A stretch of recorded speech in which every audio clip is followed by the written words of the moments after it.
Benvenuti a Frammenti di Storia. Oggi al Museo Jacquemart André presentiamo Turner, William Turner, un grande pittore inglese. Con lui percorreremo un lungo tragitto. L'Inghilterra all'inizio, la Francia e il Belgio dopo e infine l'Italia. Vedete qui la riva degli Schiavoni, Venezia. In seguito andrà a Roma, andrà a Napoli. Tornerà in Inghilterra, dove finirà i suoi giorni, ricco e conosciuto. Andiamo a conoscere il suo percorso grazie al nostro curatore. A subito.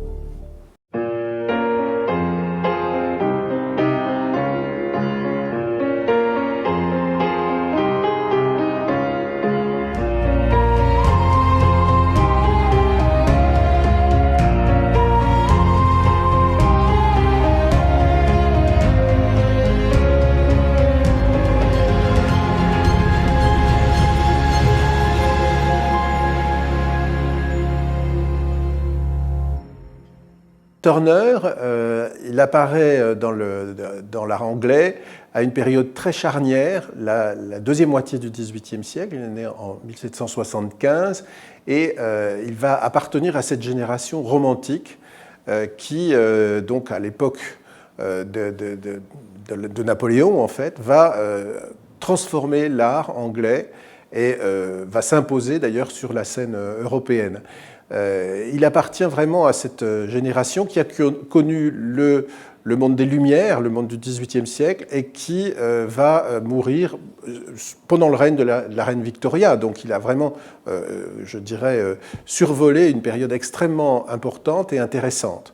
Il pratique l'aquarelle, qui est une technique qui est bien connue des artistes anglais, mais qu'il va développer d'une façon très personnelle.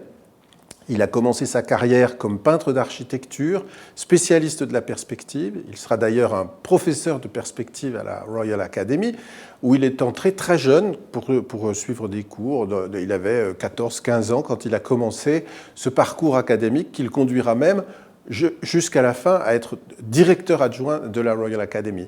Donc il a une carrière très officielle de paysagiste. C'est un théoricien du paysage aussi. Il a écrit des ouvrages sur la catégorisation des paysages et il fait donc partie d'un monde culturel extrêmement officiel et très, très ouvert.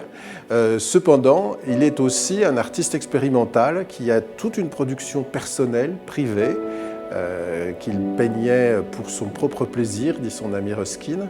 Et donc on a une sorte d'artiste bicéphale, à la fois très connu, reconnu, officiel, et aussi un artiste très expérimental. Et nous avons voulu, dans l'exposition, montrer ces deux facettes de Turner, comment il a évolué en parallèle, en fait, dans sa pratique de la peinture, où l'aquarelle tient une place absolument fondamentale.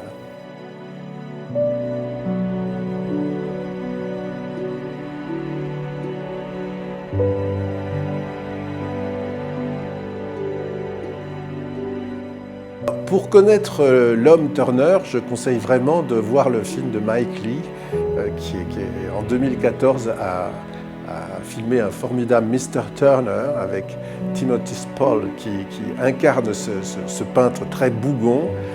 Il est d'origine modeste, il vit à Londres dans le quartier de Covent Garden et il va à la fois être typiquement un de ces londoniens traditionnels, traditionnalistes, qui, par exemple, il parle cockney, il ne parle pas le bon anglais, il a un très mauvais caractère, il est misogyne, il est pingre, enfin, pour ce qu'on en sait, c'est vraiment un personnage pas très, très agréable, mais il est aussi un homme qui, je dirais, est très libre dans sa vie. Il a son père, lui, est son assistant, par exemple, et à la fin de sa vie, il a même changé de nom. Il se fait appeler Mr. Booth parce que sa compagne s'appelle Madame Booth. Donc, c'est quelqu'un de très original, et en ça, il est vraiment très, très anglais, je crois.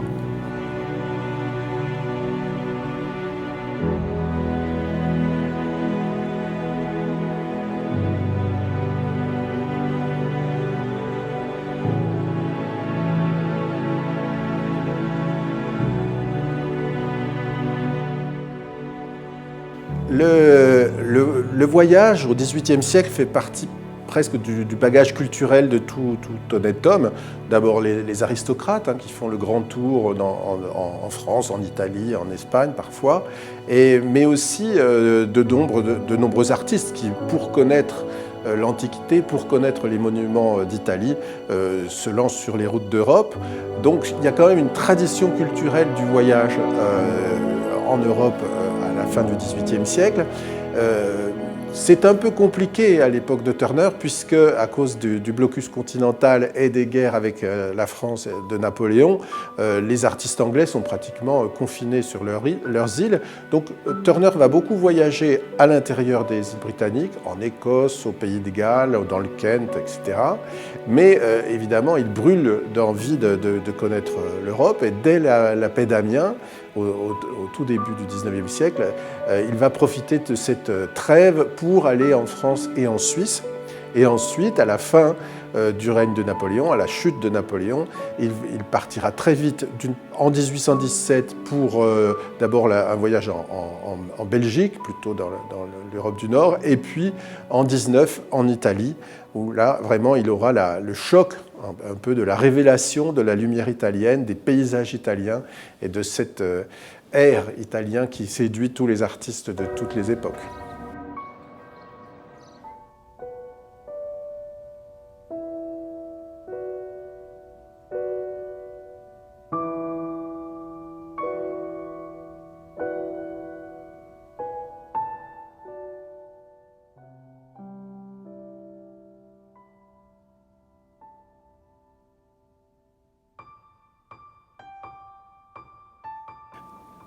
La pratique de l'aquarelle, elle existe au XVIIIe siècle, un peu dans toute l'Europe, mais essentiellement en Angleterre.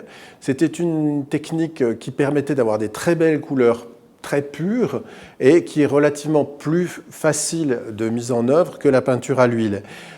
Turner va vraiment pratiquer les deux techniques en parallèle, mais il faut bien comprendre qu'il les pratique toujours en atelier. Il les pratique chez lui, à Londres.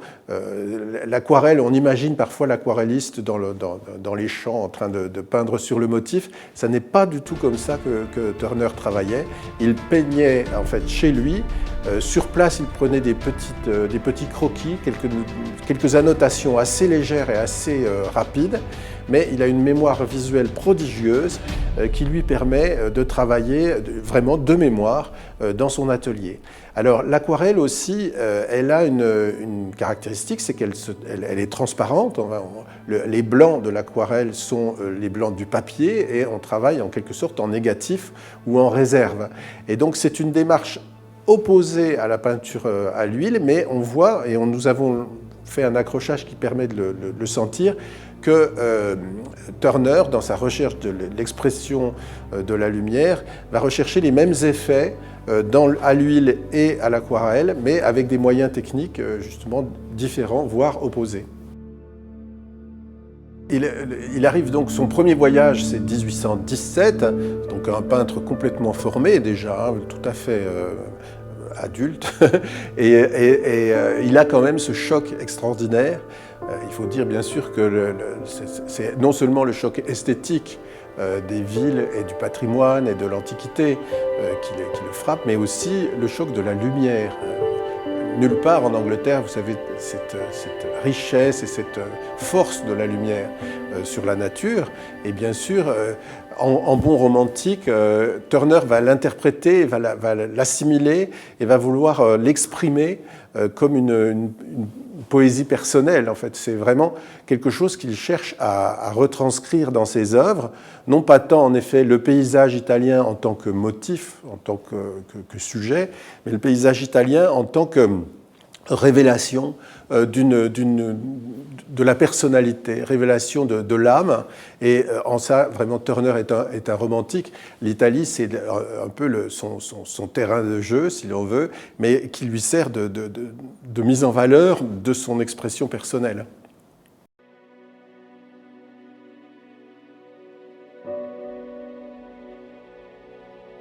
Le paysage vénitien, je dirais le site de Venise, va être sa ville préférée d'Italie, bien sûr, parce que à Venise, la lumière est absolument unique. Elle est tout à fait particulière du fait du jeu des reflets de l'eau, des eaux de la lagune avec les ciels extrêmement changeants. Et cette position de l'architecture entre ciel et eau qui est tout à fait unique, voire unique au monde. Et cette richesse des couleurs aussi de Venise, ces rouges briques, ces jaunes très puissants, qui jouent aussi dans une atmosphère parfois très floue, due aux brumes et à la lumière très filtrée en fait, de la lagune. Tout ça fait de Venise vraiment son endroit préféré d'Italie, bien sûr. Dans la dernière partie de sa vie, Turner peint des œuvres absolument personnelles, très très uniques dans la peinture européenne, des œuvres qui sont à la fois qui représentent toute la somme de son expérience de peintre, et aussi, j'allais dire presque, qui sont des œuvres vraiment extrêmement romantiques. À la fin de sa vie, Turner vient en Normandie pour rechercher, dit-il, des tempêtes et des épaves. Et on a là vraiment un contemporain de Victor Hugo, c'est-à-dire quelqu'un qui recherche des sensations et qui, à travers les sensations qu'il va ressentir devant certains paysages, il va produire des œuvres absolument uniques et personnelles, des œuvres qui sont quasiment abstraites, qui sont des œuvres gestuelles, qui n'ont pas grand-chose à envier à certaines œuvres de l'abstraction lyrique ou de l'abstraction gestuelle des années 1950. Sont des œuvres très très puissantes, extrêmement énergiques, avec des inventions techniques de Turner qui sont extraordinaires, des projections, des écrasements, du spitting. C'est vraiment une peinture du geste, une peinture aussi avec un coloris très arbitraire, choisi de façon tout à fait personnelle, pour, encore une fois, faire passer un message esthétique qui dépasse complètement le thème du motif. Ici, on est sur des paysages marins. La thématique de la lumière sur l'eau l'a beaucoup intéressé, mais on voit bien qu'on est surtout sur une recherche de mouvement, d'expression de l'énergie des tempêtes, et ce sont des tableaux qui ne sont pas vraiment descriptifs, en fait. Ils sont comme un peu comme de la poésie par rapport à la littérature romanesque. Eh bien, on a une peinture ici qui cherche à toucher l'âme directement. Avete visto che percorso incredibile?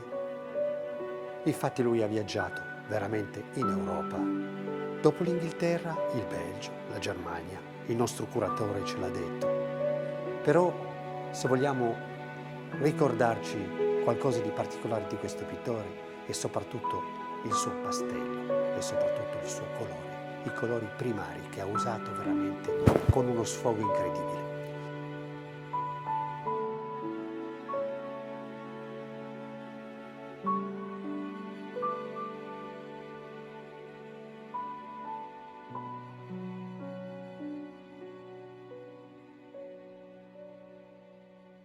Turner a une sorte de double personnalité. Il a fait un parcours académique superbe, il est tout à fait reconnu de son temps. D'ailleurs, il est enterré à St. Paul's Cathedral entre Reynolds et avec d'autres grands peintres très officiels, très reconnus de son temps.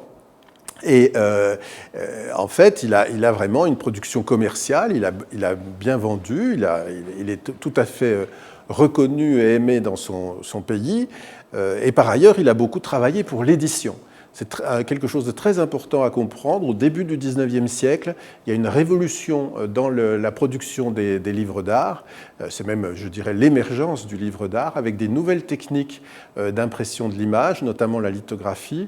Et Turner va vraiment profiter de ce mouvement pour publier, en quelque sorte, ses œuvres. Il les publie, ce sont des œuvres soit illustrant des poésies, souvent, il a travaillé pour des livres de poèmes, mais aussi des voyages pittoresques qui sont vraiment très à la mode à cette époque-là. Voyage au bord de la Seine, voyage au bord de la Loire. Et à ce moment-là, il adapte vraiment sa technique et son style à la transposition qui sera faite ensuite par des gravures.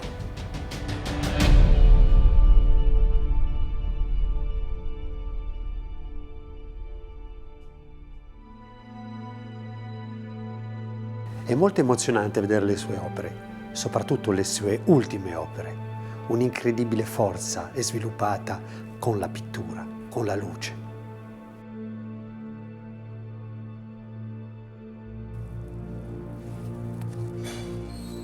Dunque, a presto e ciao!